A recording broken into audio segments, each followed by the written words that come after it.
না মানে রাজাকার মুক্ত বাংলাদেশ, না মানে জনগণের অধিকার ফিরিয়ে আনা, না মানে মসজিদে হামলা বন্ধ, না মানে পাথর ইট মেরে মানুষ হত্যা বন্ধ, না মানে দেশের সম্পদ লুটপাট বন্ধ, না মানে দুর্নীতি দুঃশাসনের অবসান, না মানে নিরপরাধের রক্ত ঝরানো বন্ধ, না মানে আলেম ওলামার সম্মান রক্ষা, না মানে গুম খুন নির্যাতন বন্ধ, না মানে শিক্ষা ও চিকিৎসায় সমতা, না মানে বেকার যুবকের মুখে হাসি, না মানে দেশের কৃষক শ্রমিকের অধিকার নিশ্চিত, না মানে সৎ নেতৃত্বের বিজয়, না মানে দেশপ্রেমিকদের জন্য নিরাপদ বাংলাদেশ, না মানে সত্য অন্যায়ের শাসন প্রতিষ্ঠা, না মানে ইসলাম দেশ ও মানবতার সুরক্ষা, না মানে শান্তি প্রগতি ও স্বাধীনতার পথ চলা, হাওয়া ভবনের কালো রাজনীতি চিরতরে ঘুরিয়ে দিতে না বলতে হবে।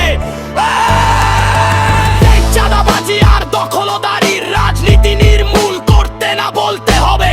দুর্নীতিতে বিশ্ব চ্যাম্পিয়ন হওয়ার কলঙ্ক মুছতে না বলতে হবে। ৫৫ সালের স্বাধীনতার বিরোধী বন্ধে না বলতে হবে। খাম্বা বাণিজ্য আর ভুতুড়ে বিদ্যুৎ প্রকল্পের জবাব দিতে না বলতে হবে। নিয়োগ পদোন্নতির ব্যবসা চিরতরে বন্ধে না বলতে হবে। আজ ৩০% পদে ৮০% শাসনের অন্যায় অবসান করতে না বলতে হবে। আরো জঙ্গিবাদ আগুন সন্ত্রাস ও নৈরাজ্যের রাজনীতি দমন করতে না বলতে হবে। বারুণীর সাগোষ্ঠীর গ্রেনেড হামলার মতো নৃশংস রাজনীতি বন্ধে না বলতে হবে। আদের শিক্ষাঙ্গনে অস্ত্র সহিংসতা ও দখল রাজনীতি উচ্ছেদে না বলতে হবে। সাক্ষ্য প্রশাসনে দলীয় নিয়ন্ত্রণ ও প্রভাব মুক্ত রাষ্ট্র গড়তে না বলতে হবে।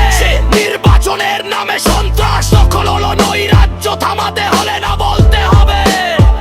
অমিত শাহর আদালত ও বিচারক ব্যবস্থায় রাজনৈতিক প্রভাবের অবসান ঘটাতে না বলতে হবে।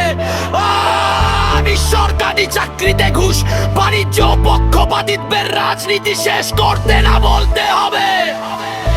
বীজ ব্যাংক লুট ঋণ খেলাপি ও টাকা পাচারের জাল ভাঙতে না ভোট দিয়ে দেশ বাঁচাতে সবাই এগিয়ে আসার আহ্বান। গণভোটে না সমর্থন থাকলে অবশ্যই প্রশ্নটা শেষ।